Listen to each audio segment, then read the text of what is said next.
इसी उत्तर प्रदेश और बिहार में मंडल के समय एक विश्वनाथ प्रताप सिंह जैसे नेता हुए जो ओबीसी भी नहीं थे, बहुजन भी नहीं थे। वो सब कहते हैं कि हम जातिवादी हैं। डॉक्टर राम मनोहर लोहिया क्या पीडीए थे? राहुल सांकृत्यायन क्या दलित पिछड़े थे? अर्जुन सिंह ये कोई ओबीसी थे?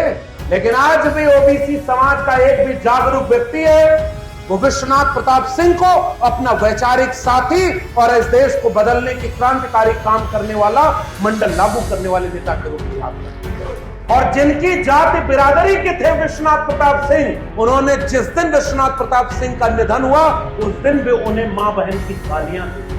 राजा नहीं फकीर है, देश की तकदीर है। जब भ्रष्टाचार के खिलाफ लड़े विश्वनाथ प्रताप सिंह तो फकीर थे।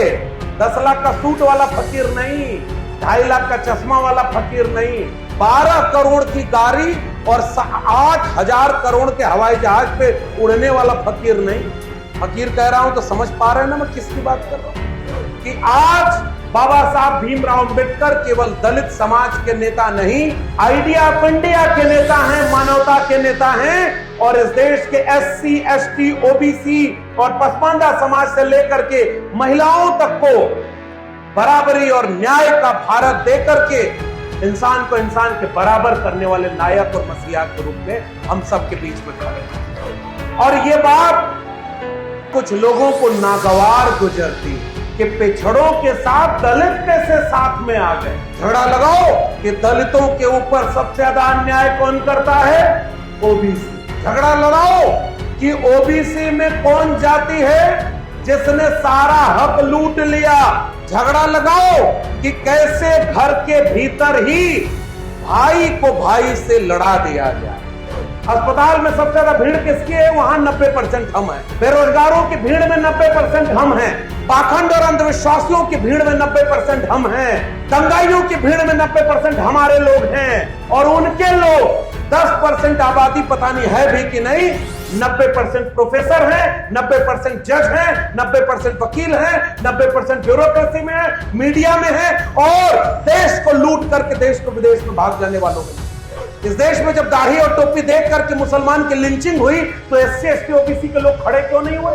ये वही बिहार है जब सांप्रदायिकता का रथ समस्तीपुर तक आया था तो कोई चट्टान बन करके खड़ा हो गया था कि हमारे लिए जितना एक आम आदमी की जान की कीमत है उतना ही एक प्रधानमंत्री की जान की कीमत है। हम अपने प्रदेश में दंगा नहीं होने देंगे। और आज उसी प्रदेश में दंगा भड़काने की बात, मुसलमानों के ऊपर केवल खतरा बना के पेश कर दो। हमारे यहाँ का मुख्यमंत्री बोलता है बटेंगे तो कटेंगे, प्रधानमंत्री इस देश का बोलता है कि बटेंगे तो बांटने वाले महफिल सजाएंगे। और बटा हुआ कौन है? ये 90% कमेरा यही बटा हुआ है, इसलिए 10% लुटेरा का राज इस देश पर चल रहा है। ये कड़वी बात आपको स्वीकार करनी है। और बांटने का टूल कुछ भी हो सकता है लेकिन जोड़ने की जिम्मेदारी हमारी थी। अगर आज हम एकजुट नहीं हुए, अपने वैचारिक शत्रु को नहीं पहचाने तो हमारे बंटवारे का फायदा कोई ले जाएगा और हम केवल ये दोष मढ़ते रह जाएंगे कि ओबीसी का हक खा गया था ये, दलितों का हक खा गया ये, पसमानदा का हक खा गया ये। और असली में जो हक खा रहा होगा, ऑक्सफैम की रिपोर्ट बताती है कि इस देश के 100 अरबपतियों में दलित अरबपति 1% भी नहीं। तो 4 को अपवाद है, आदिवासी एक भी नहीं है और 1.5-2% ओबीसी है अरबपति। देश की संपत्ति किसके पास है? देश में जमीन का मालिकाना हक किसके पास है? और ऐसे समाज में हम लोग केवल इस बात का इंतजार कर रहे हैं कि बर्बादी कितनी हो जाएगी तब हम जागेंगे, एकजुट होंगे। लेकिन धर्म के नाम पर दंगे से इस आग को बचाना होगा। दलित समाज के ऊपर कोई अत्याचार हो तो ओबीसी समाज के लोगों को खड़ा होना होगा। अति पिछड़े समाज पर अत्याचार हो तो पिछड़े समाज के लोगों को खड़ा होना होगा। और किसान गरीबों पर अत्याचार हो तो जो ताकतवर है उनको खड़ा होना होगा। सुख में न खड़े हो पाना, दुख में जरूर खड़े होना। और वैचारिक दुश्मन पहचानना पड़ेगा। लिबास पहनकर वो आते हैं और वो लिबास हमारे आपके बच्चों के भविष्य को बर्बाद करने वाला लिबास होता है। इसलिए कर्पूरी ठाकुर जी जब जाते थे तो नारा लगाते थे, उठ जाग मुसाफिर भोर भई, अब रैन कहां जो सोवत है, जो सोवत है वो खोवत है, जो जागत है तो पावत है। और बहुजन संवाद का ये कार्यक्रम किया है। इस कार्यक्रम में मंच पर बैठे हुए सभी सम्मानित अतिथिगण, विशिष्ट जन और मंच के सामने बैठे हुए आप सभी अति विशिष्ट जनों को मेरा क्रांतिकारी जय भीम, जय मंडल, जय संविधान है, इंकलाब जिंदाबाद है। बिहार अब मेहमान बन के नहीं बुलाता है। ऐसा लगता है कि बिहार अपने वैचारिक घर की तरह है, जो अपने वैचारिक लोगों से मिलकर हिम्मत देने के लिए बुलाता है। इसलिए मैं शुक्रिया करता हूं आप सबका कि 6 घंटे से बैठकर एक वैचारिक कार्यक्रम के लिए आपने जो अपना स्नेह, अपना समर्पण दिखाया है, इसके लिए आप सबको मेरी तरफ से क्रांतिकारी सलाम है। और आप सबकी हिम्मत से मुझे हिम्मत मिली। बिहार की मगध की ये धरती और ऐसे वक्त में लोकतंत्र की जननी, मानवतावादी विचारों की क्रांतिकारी चेतना वाली मिट्टी और तथागत बुद्ध की तर्कशील करुणा प्रज्ञा, उस बोध को इसी मिट्टी से सृजित करके दुनिया को रोशनी पहुंचाने वाली इस मगध की धरती पर ऐसे वक्त में यह महासम्मेलन सामाजिक न्याय का हो रहा है, जब लोकतंत्र पर सबसे बड़ा खतरा मंडरा रहा है। और इसके लिए ओबीसी महासभा के सभी समिति के लोगों को मैं शुक्रिया अदा करता हूं कि लोकतंत्र को बचाने का जो एकमात्र रास्ता है वो सामाजिक न्याय का रास्ता है। उस रास्ते पर चलने और लोकतंत्र पर आने वाले खतरे से लड़ने के लिए इस वैचारिक कार्यक्रम को आपने आयोजित किया है। इसके लिए पूरी आयोजन समिति को मैं बहुत धन्यवाद देना चाहता हूं। और आयोजन समिति को इस बात के लिए भी धन्यवाद कि ओबीसी महासभा का आयोजन है, लेकिन इस आयोजन में मंच पर आपने गुलदस्ता सजाया है जिसे वाकई बहुजन कहा जाता है। अभी अली अनवर साहब जो तकरीर कर रहे थे, जिसे वो पसमानदा कहते हैं, जिसे आप बहुजन समझते हैं, जिसे इसी बिहार में बाबू जगदेव प्रसाद ने श्रमजीवी कहा था, 90% कमेरा कहा गया चौधरी छोटू राम और सोनेलाल पटेल के द्वारा। एक जमाने में त्रिवेणी संघ के लोगों ने या आर्जक संघ के लोगों ने उस 90% बहुजन को, मानवर कांशी राम ने जिसे बहुजन शब्द दिया, वो केवल भाषण में नहीं होना चाहिए, वो आचरण में होना चाहिए। और ओबीसी महासभा के इस आयोजन की एक कामयाबी मैं इस बात के लिए मानता हूं कि इस मंच पर हम सब के वैचारिक अग्रज, अगर आदरणीय उदय नारायण चौधरी जी बैठे हैं, विधायक सतीश जी बैठे हैं, पूर्व विधायक, पूर्व मंत्री कई लोग हैं जो सीधे ओबीसी समाज के नहीं हैं।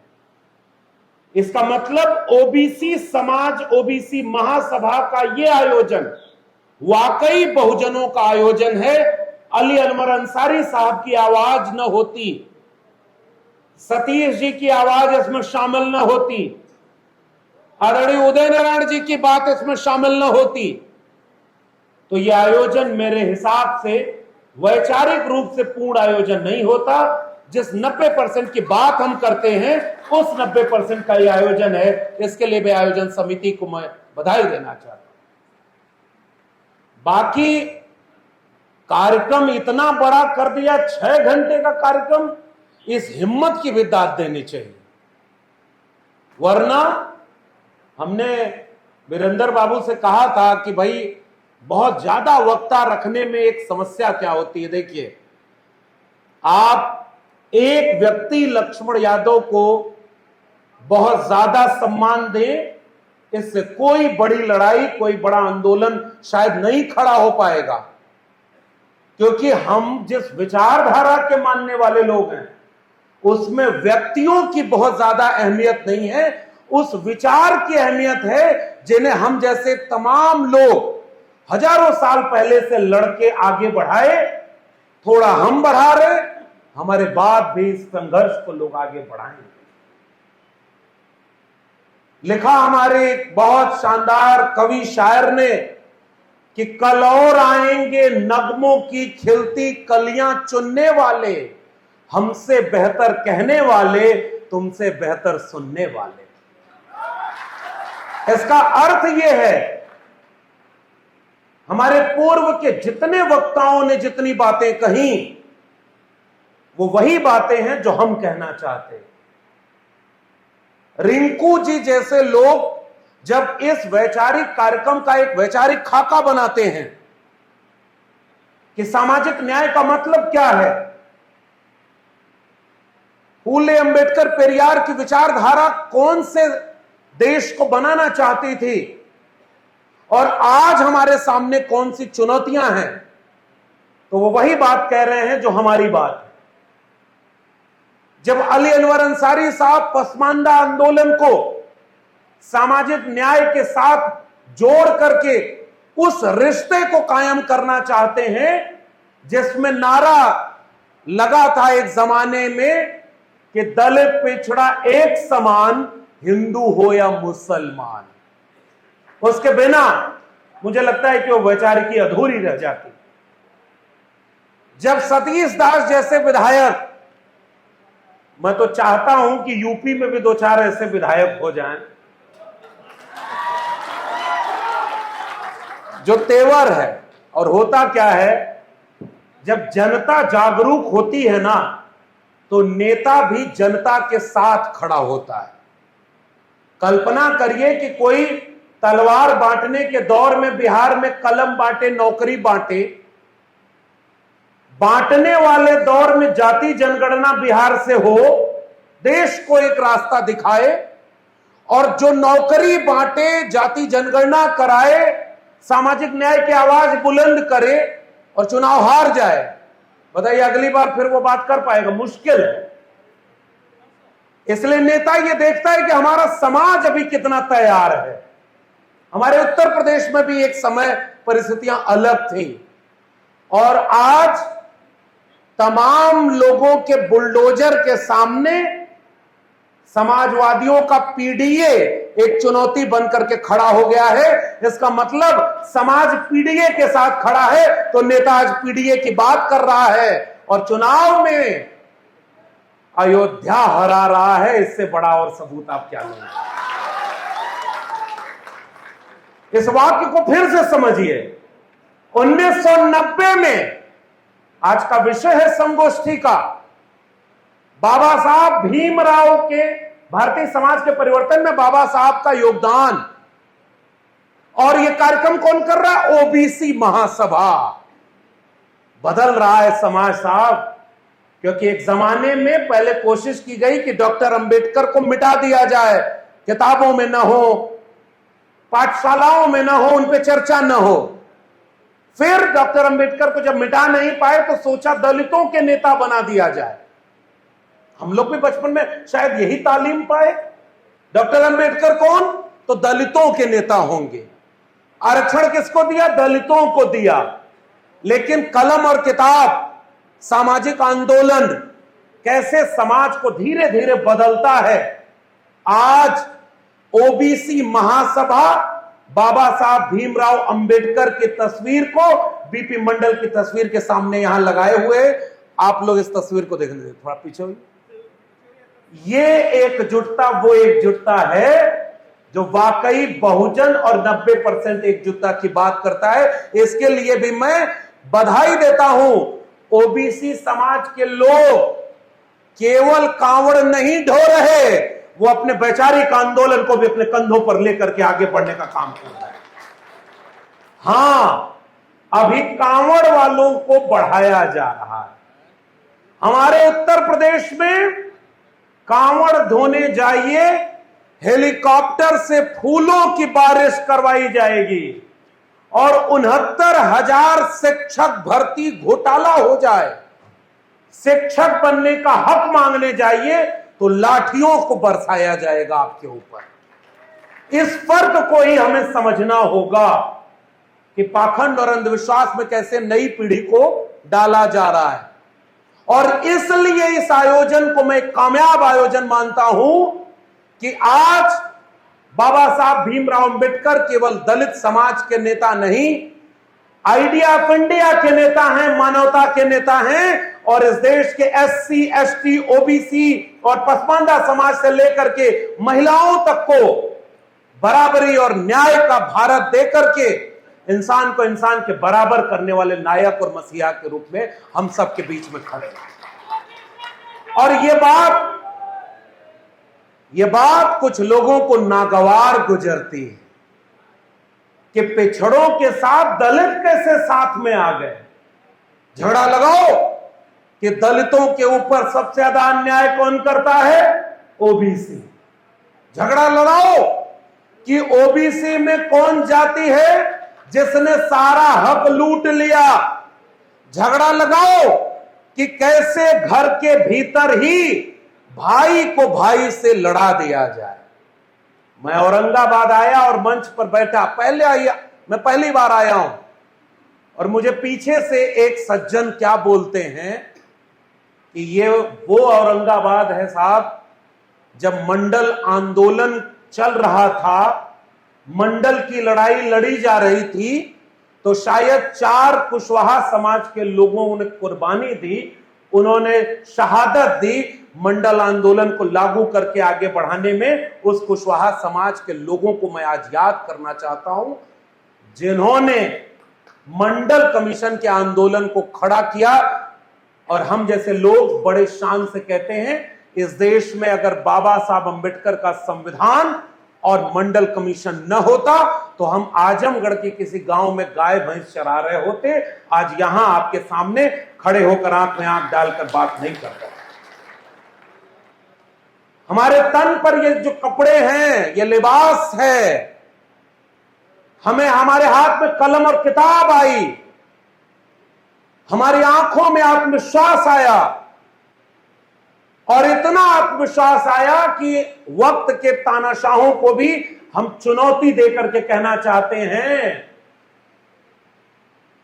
कि जुल्म के साये में लब खोलेगा कौन, और हम भी चुप रहे तो फिर बोलेगा कौन। और इसीलिए मैंने प्रोफेसर की डायरी लिखी। एक नौकरी से निकाला गया, पटना में सम्मेलन था, आदरणीय अली अनवर साहब बैठे हैं, आदरणीय उदय जी बैठे हुए हैं, और उदय जी ने एक बात उस सम्मेलन में कही कि मैं उन लोगों को शुक्रिया अदा करता हूं जिन्होंने डॉक्टर लक्ष्मण यादव को नौकरी से निकाला। मैं बताऊं सर, उसके बाद वो सब खुश हुए कि चलो लगता है किसी महान काम के लिए निकाला है। कल तक वो बड़े अफसोस में थे। और मैं शुक्रिया अदा करता हूं देश के उन तमाम लोगों को जिनसे मैं शायद अभी तक मिला भी नहीं हूं, लेकिन गलत को गलत कहने के लिए उन्होंने मेरे समर्थन में पूरे देश में हजारों जगहों पर आंदोलन किए और यह बात कही कि जो आरएसएस की शाखा में नहीं जाएगा, क्या वो अब इस देश में प्रोफेसर भी नहीं बन पाएगा। और मैं शुक्रिया अदा करता हूं कि मेरा समाज मेरे साथ खड़ा है।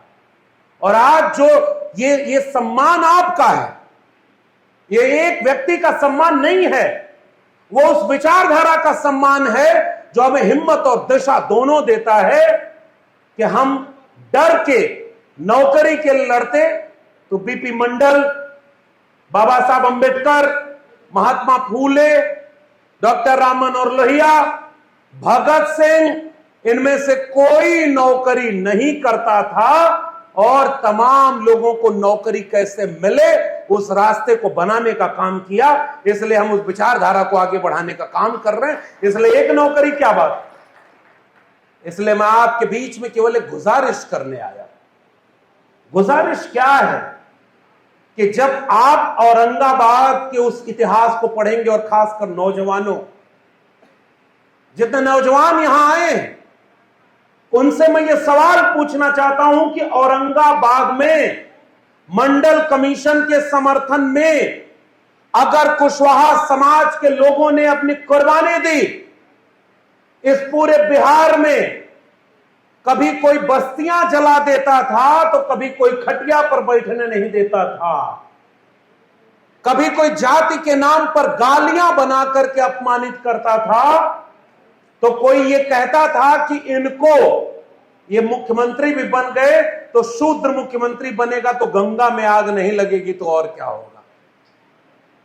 मुख्यमंत्री बनने के बाद अपमान इसी बिहार में एमए बीए पास करेंगे और करपुरिया को बांस करेंगे। मुझे अफसोस के साथ ये बोलना पड़ रहा है क्योंकि आज कुछ लोग आरएसएस की शाखा वाले उन्हें भारत रत्न देकर के वोट लेना चाहते हैं। हम उनसे सवाल पूछना चाहते हैं कि कर्पूरी ठाकुर के खिलाफ इतनी अपमानजनक गाली देने वाले लोग कौन थे? क्या वो मुसलमान थे क्या? राम नरेश यादव उत्तर प्रदेश में मुख्यमंत्री थे और बिहार में कर्पूरी ठाकुर जी मुख्यमंत्री थे। राम नरेश वापस जाओ, वापस जाके भैंस चराओ, देश कौन चलाएगा? ये सवाल आज भी लोग पूछना चाहते हैं और हम भी आपके साथ यहां मगध की धरती से पूछना चाहते हैं। दिल्ली से चमड़ा भेजा संदेश, बार बनावे कर्पूरी और भैंस चरावा राम नरेश। ये किसने अपमान किया था उन जातियों का? हमारे पूर्वांचल में तो गाली देते थे, अहिर गडरिया कुर्मी चोर, धर सारे का टंगरी तोर। भोजपुरी समझते हैं ना? ये किसी मुसलमान ने गाली बनाई क्या? खटिया पर बैठने से। हालांकि जाति जब आती है तो दोनों जगह आती है और अली अनवर साहब को मैं कहूंगा कि आप कभी विस्तार से सुनिए, उनकी किताब है मसावात की जंग, उसे पढ़िएगा, आपको पता चलेगा कि जाति कितनी बड़ी बीमारी है कि दुनिया को बराबरी का पाठ पढ़ाने वाला इस्लाम जब भारत आया तो जातियों को रोक न पाया और आज पसमानदा उसी समाज के लोग हैं जैसे हमारे यहां भी कमेरा लोग। तो एक वैचारिक मंच पर क्या बात होनी चाहिए? बहुत लंबे इतिहास की बजाय एक सवाल पूछा जाना चाहिए कि जिन लोगों ने लड़ाई लड़ी, उनका अपमान किया गया, उनको गालियां दी गई, फिर भी कोई रुका नहीं कारवां। लेकिन आज उस स्वर्णिम अतीत को मैं याद करूं यहां खड़े होकर 6 घंटे के आपके कार्यक्रम में, या आज ये बताने की कोशिश करूं कि आज हमारे सामने क्या मुश्किल है? आज मुश्किल इस बात की नहीं है कि ऊपर जितने लोगों की तस्वीर लगी है, बिरसा मुंडा से लेकर के जगदेव बाबू तक, कितना दूर है जगदेव बाबू का शहादत स्थल, और क्या बोला था इसी त्रिवेणी संघ के बिहार के लोगों ने। जब अर्जक संघ त्रिवेणी संघ आगे बढ़ा तो इतिहास पिछले 100 साल का देखिए क्या है, जिसमें समता की चाह नहीं वह बढ़िया इंसान नहीं, समता बना समाज नहीं बिन समाज जनराज नहीं, ऊंची जात की क्या पहचान गिटपिट बोले करे न काम, और नीचे छोटी जात की क्या पहचान करे काम और सहे अपमान। क्या नारा इसी समाज में लगाया गया था? सन सोपा ने बांधी गांठ, पिछड़ा पावे 100 में 60।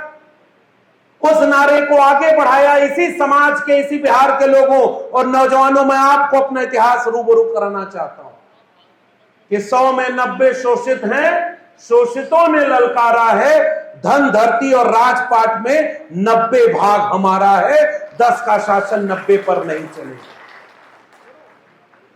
उस नारे को आगे बढ़ाने के लिए समाजवादियों का, अंबेडकरवादियों का, वामपंथियों का आंदोलन आगे बढ़ा।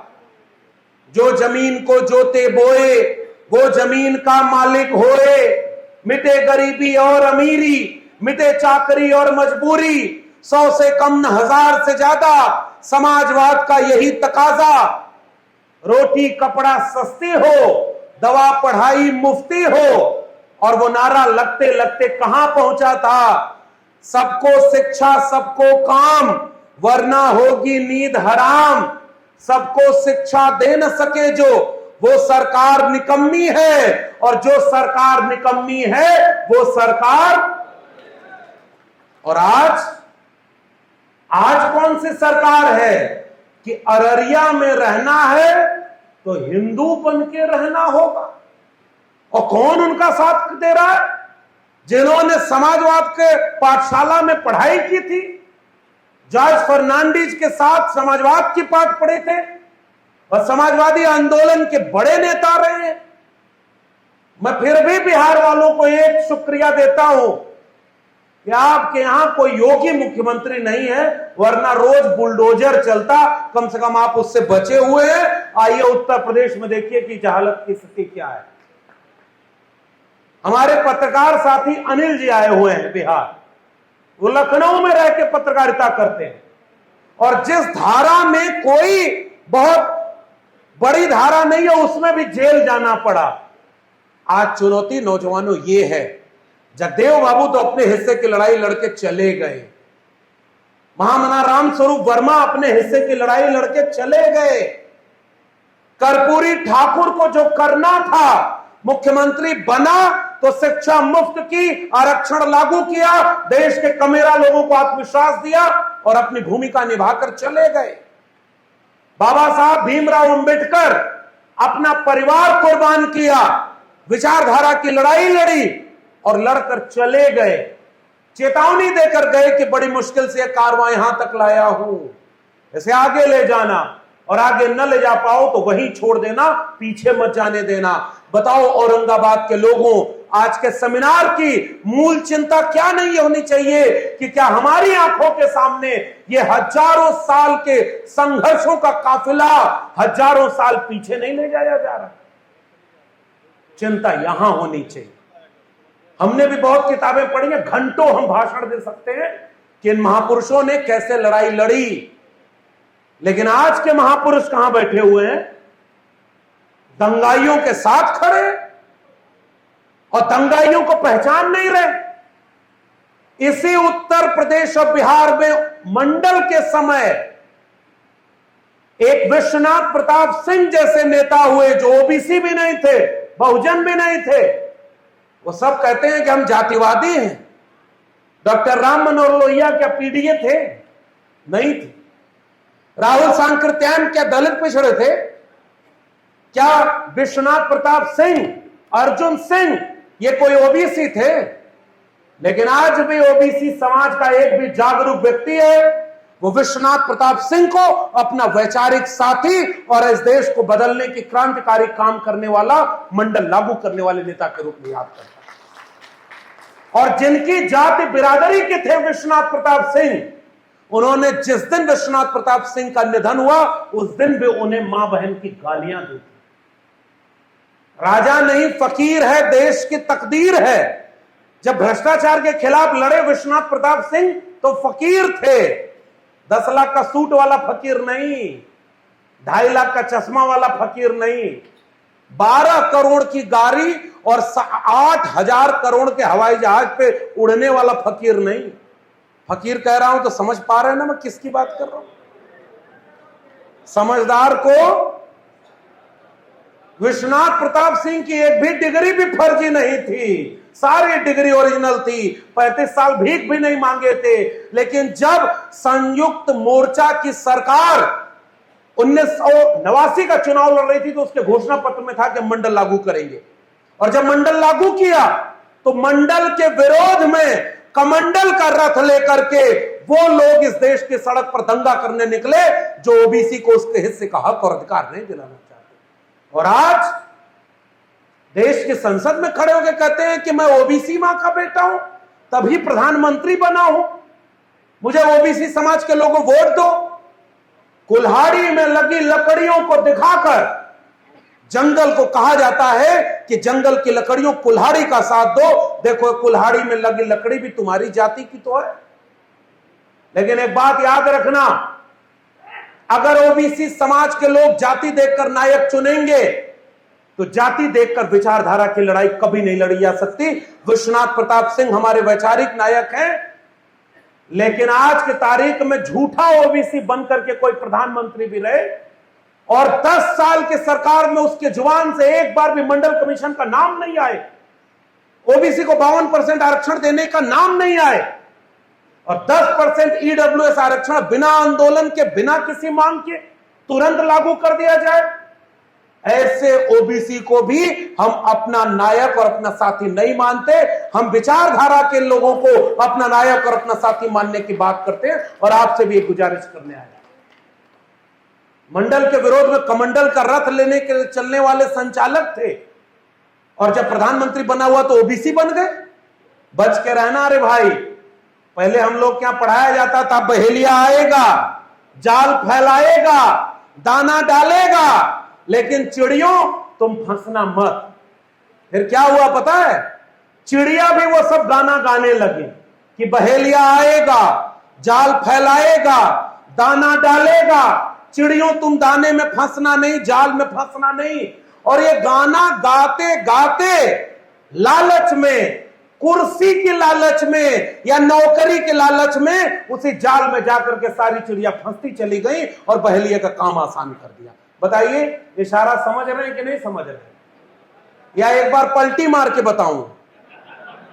समझ रहे हैं ना कि आपको विचारधारा का कोई मतलब नहीं रहा। किसी को कुर्सी प्यारी, किसी को नौकरी प्यारी, किसी को संगठन प्यारा, किसी को पद प्यारा और विचारधारा खत्म। तो विचारधारा की बात अगर खत्म हो जाएगी तो 90% हैं कहां आप?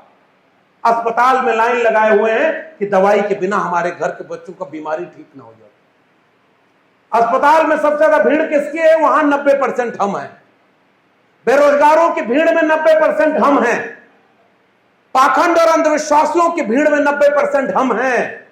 दंगाइयों की भीड़ में 90% हमारे लोग हैं और उनके लोग 10% आबादी पता नहीं है भी कि नहीं, 90% प्रोफेसर हैं, 90% जज हैं, 90% वकील हैं, 90% ब्यूरोक्रेसी में है, मीडिया में है और देश को लूट करके देश को विदेश में भाग जाने वालों में। और हम 90% कहां हैं?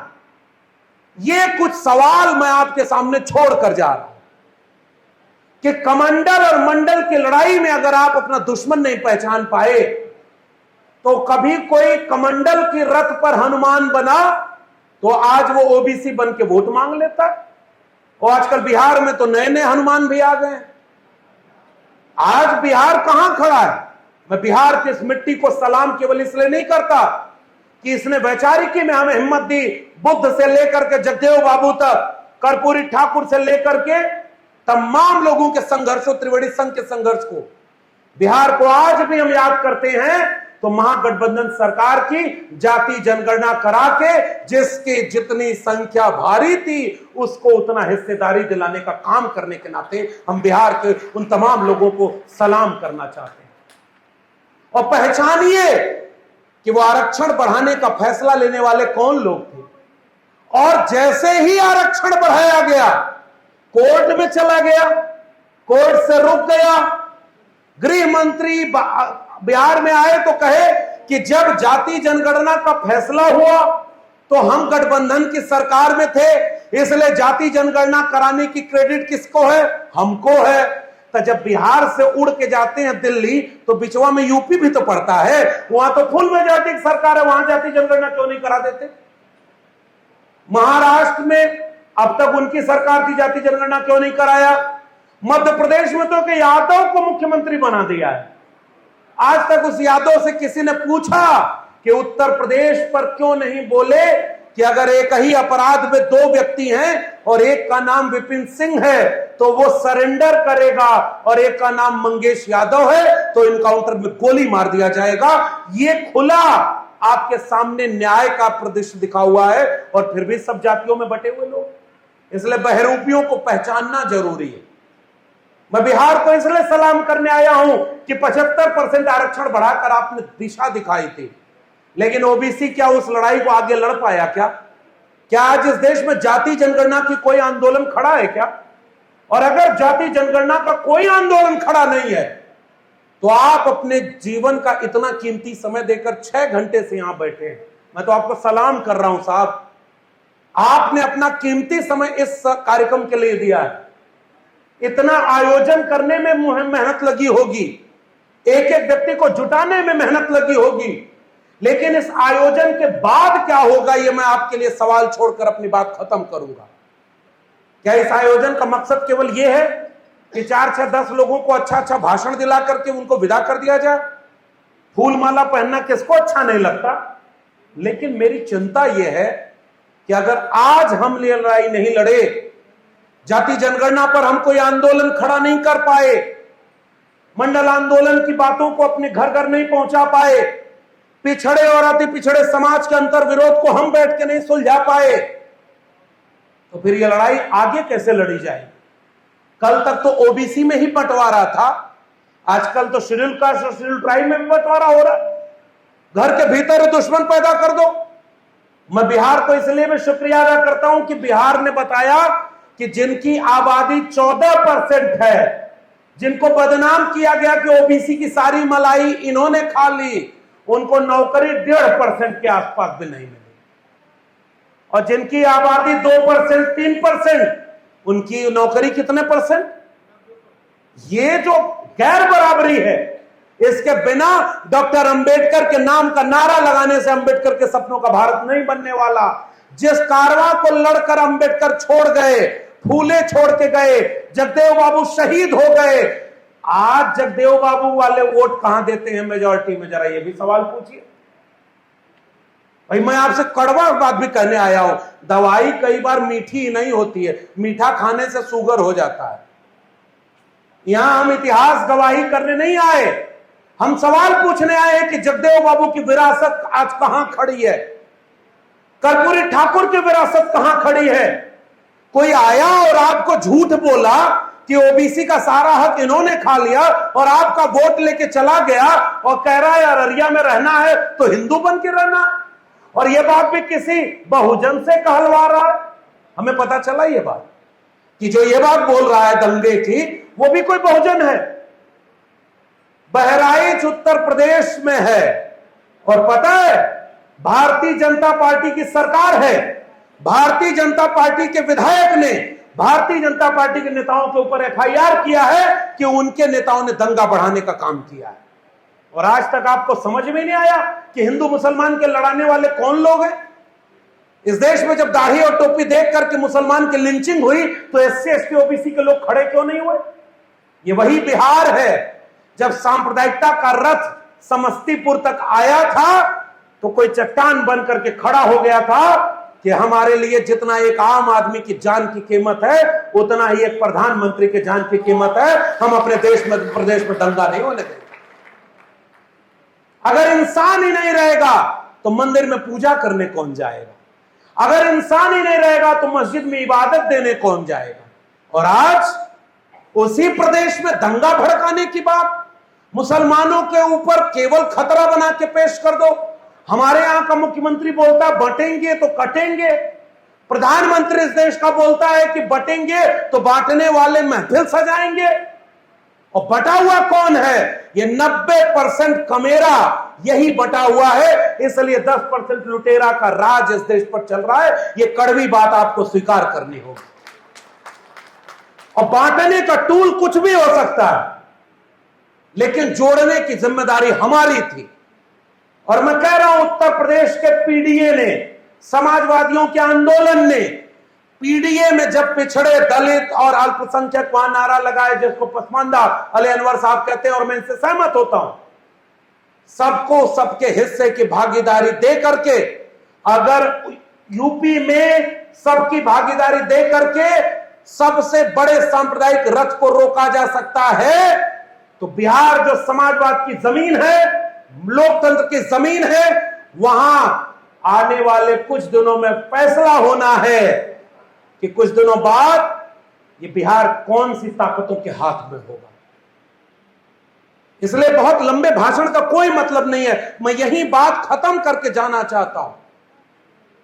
आज इस देश के सामने सबसे बड़ी चुनौती क्या है? हमारा बिखराव। हम बटे हैं क्योंकि हमको दुश्मन हमारे घर में पैदा कर दिया गया।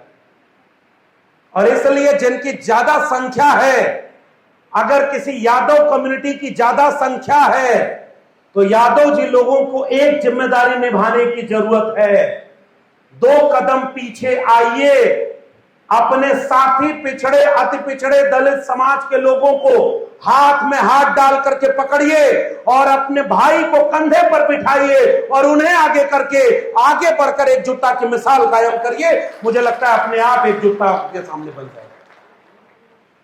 पसमानदा आंदोलन का एक नारा लगाते थे अली अनवर साहब के लोग कि जिसकी जितनी संख्या भारी उसकी उतनी जिम्मेदारी। जिम्मेदारी हम कहां निभा रहे? जिम्मेदारी निभाना सीखना होगा साहब।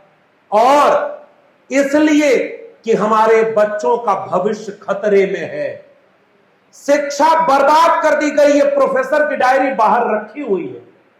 मेरी लिखी किताब है, इसलिए नहीं कह रहा हूं कि जाते समय खरीद कर ले जाइएगा, लेकिन इसलिए जरूर कहना चाहता हूं कि जवाहरलाल नेहरू विश्वविद्यालय का एक नौजवान आपके बिहार के खगड़िया से निकलकर, किसान कामगार कमेरा आवाम से निकलकर कोई जयंत जिज्ञासु बनकर के जेएनयू में समाजवादियों का झंडा बुलंद करता है और आरजेडी की लालटेन लेकर खड़ा होता है, तो उसके बाद यह समझ में आती है कि कलम की ताकत क्या होती है। कोई जयंत जिज्ञासु बनता है, कोई ज्ञान प्रकाश बनता है, कोई रिंकू जी और कोई सतीश जी बनता है।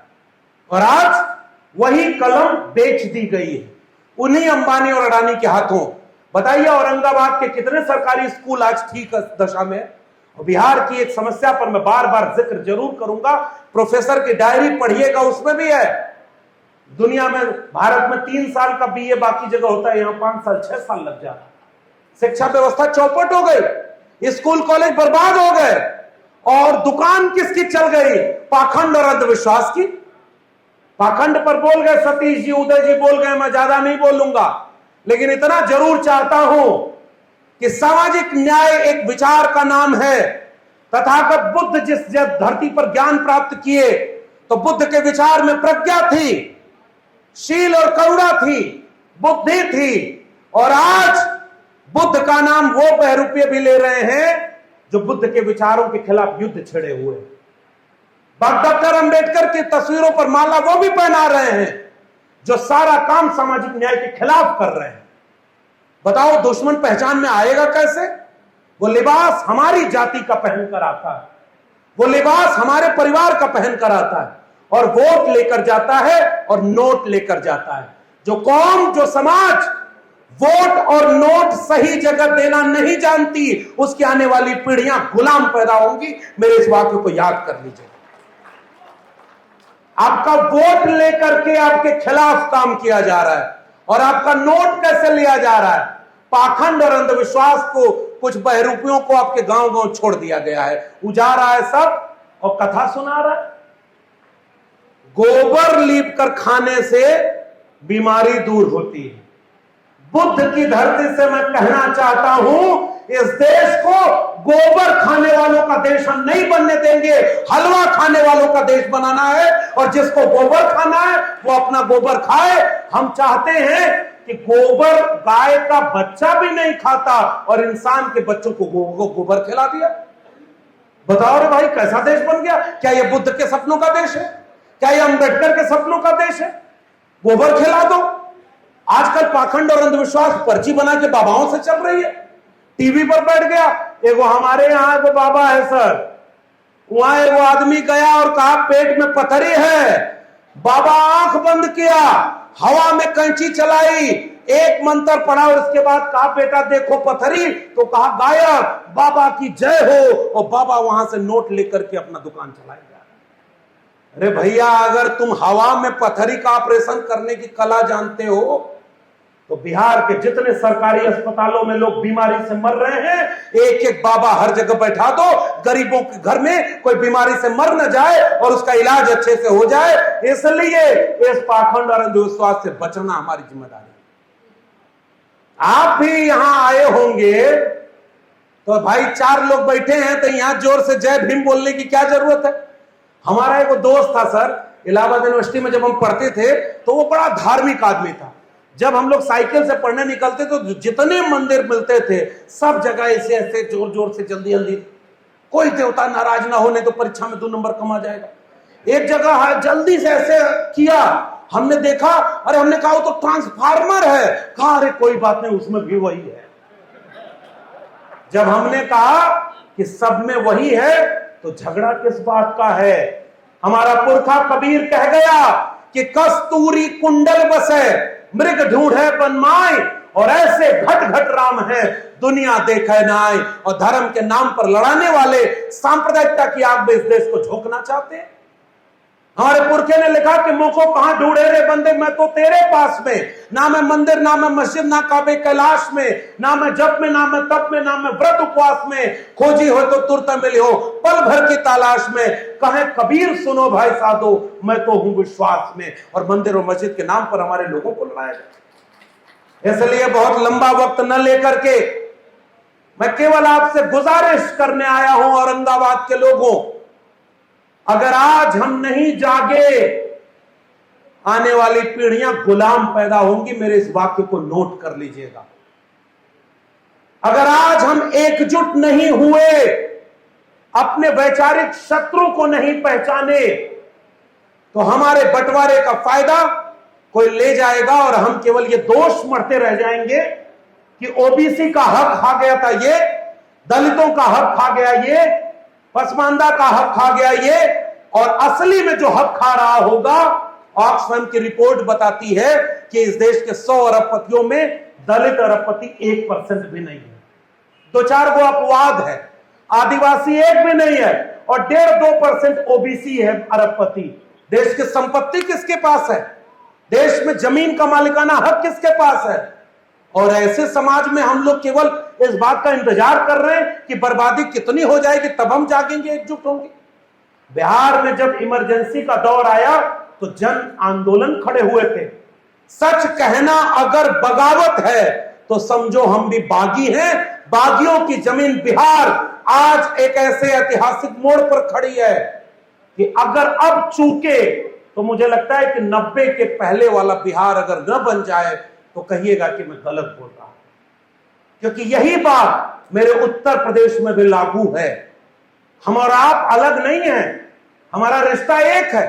हमारे उत्तर प्रदेश में जाकर देखिए, खुलेआम इनकाउंटर, खुलेआम मुकदमा, खुलेआम बुलडोजर चल रहा है और नौकरी कोई नहीं, और केवल नफरत की बात वहां पर बैठकर की जा रही है। बिहार के लोगों, अगर 25 में आप संभाल ले गए तो 27 में यूपी भी संभल गया। और अगर जिस दिन उत्तर प्रदेश और बिहार समाजवादियों और अंबेडकरवादियों के वैचारिक लोगों के हाथ में आ गया, पूरे देश को वाकई कभी सोने की चिड़िया हो या न रहा हो, आने वाले दिनों में इसे सोने की चिड़िया बनने से कोई रोक नहीं पाएगा। लेकिन यह भी याद रखना, अगर उत्तर प्रदेश और बिहार को दंगाइयों से हम बचा नहीं पाए तो आने वाली पीढ़ियों के दगाबाज हम होंगे। इस बात को भी याद रखिएगा।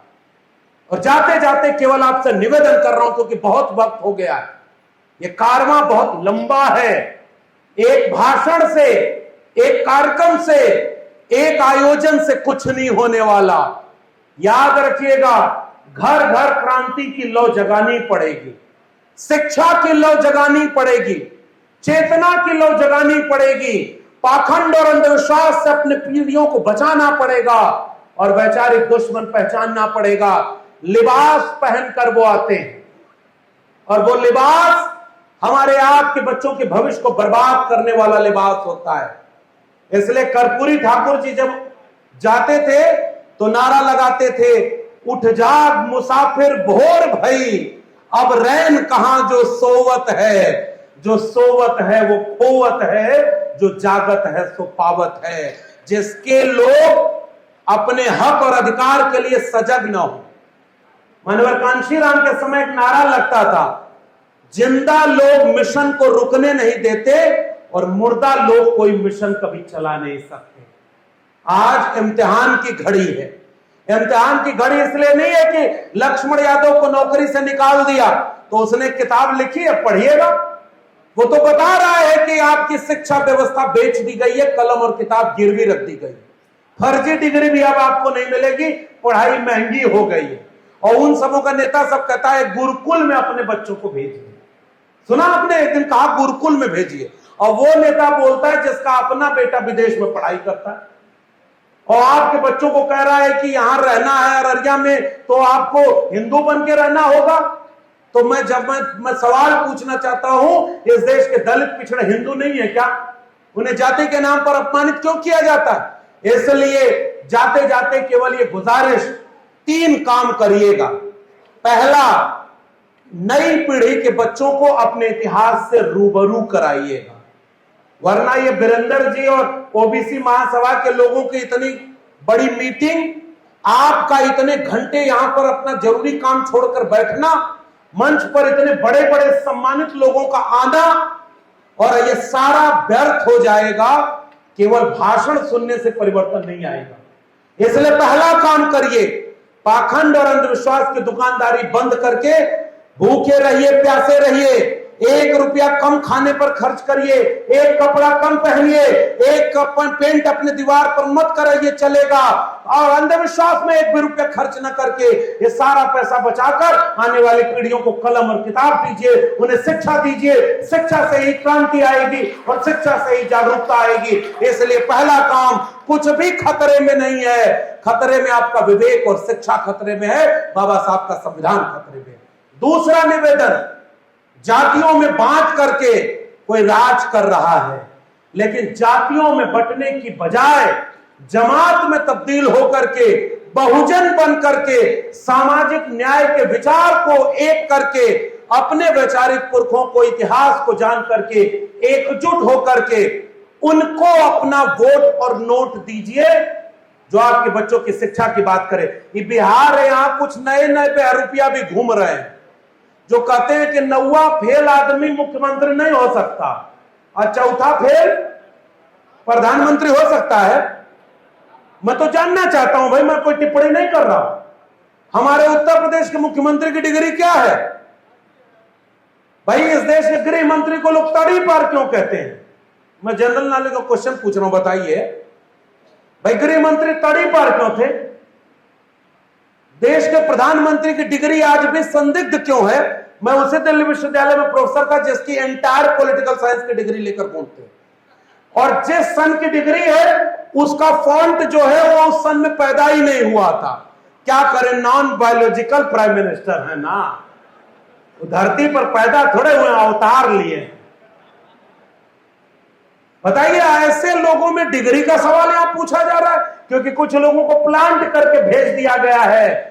खटिया पर बैठने से जब रोका और जिसने खटिया पर बराबर बैठने का अधिकार दिलाया उसी को विलन बनाओ, उसी को चोर बनाओ। हीरा चोरी के आरोप में हमारे लोग जेल में हैं और हीरा चोरी के आरोपी देश पर राज कर रहे हैं और विदेश में बैठ करके मलाई खा रहे हैं, और हमारे लोगों को बदनाम और अपमानित किया। हमारे उत्तर प्रदेश में अखिलेश यादव मुख्यमंत्री विदेश से पढ़ करके आए थे, 5 साल उत्तर प्रदेश में लैपटॉप बांटा, शिक्षा का काम किया, जाति नहीं देखी अखिलेश यादव ने, और जब मुख्यमंत्री पद से हटे तो उनका घर गंगाजल से धुलवाया। ये वही अपमान नहीं है जो अपमान इस देश के कमेरा लोगों ने सहा था।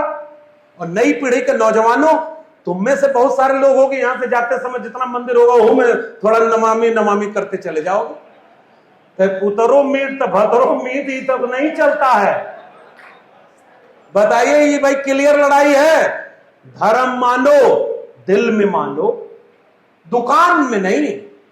धर्म दिल में है।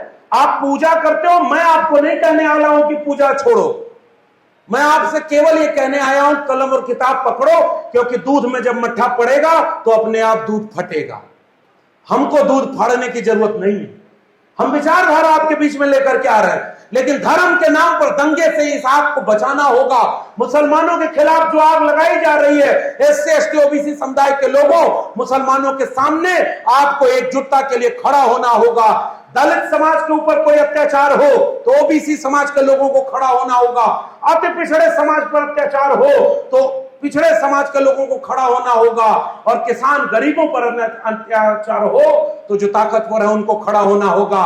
सुख में न खड़े हो पाना, दुख में जरूर खड़े होना, ये मैं आपसे निवेदन करके जा रहा हूं। और इसी एकजुटता की अपील के साथ औरंगाबाद के लोगों, जाते जाते प्रोफेसर की डायरी पढ़ना और सोचना, वोट और नोट गलत जगह गई तो आने वाली पीढ़ियां माफ नहीं करेंगी, याद रखना मेरी बात को। इसलिए वोट और नोट सही जगह डालना, इशारा समझदार को काफी है। मैं पूरे ओबीसी महासभा के आयोजन समिति का, आप सब सम्मानित जनता का, बड़े बूढ़े बुजुर्गों का, नौजवान साथियों का, माताओं बहनों का बहुत आभारी हूं। आपके दिए प्रेम ने हम जैसों को हिम्मत दी है कि दिल्ली में जाकर उन आतताइयों के सामने आंख में आंख डालकर बिरसा मुंडा के सपनों का भारत बनाने के लिए, बीपी मंडल के सपनों का भारत बनाने के लिए, जगदेव बाबू की शहादत को अधूरा छोड़ने की बजाय उस सपने को पूरा करने के लिए, कर्पूरी ठाकुर को, लालू प्रसाद यादव, मुलायम सिंह यादव के सपनों को, कांशी राम के सपनों को आगे बढ़ाते हुए दंगाइयों के खिलाफ आंख में आंख डाल करके सामाजिक न्याय की लड़ाई को लड़ेंगे, जीतेंगे। इसी उम्मीद के साथ, इंकलाब के साथ आप सबसे विदा लेते हैं। जय भीम, जय मंडल, संविधान जिंदाबाद, उल गुलाम जिंदाबाद, इंकलाब जिंदाबाद।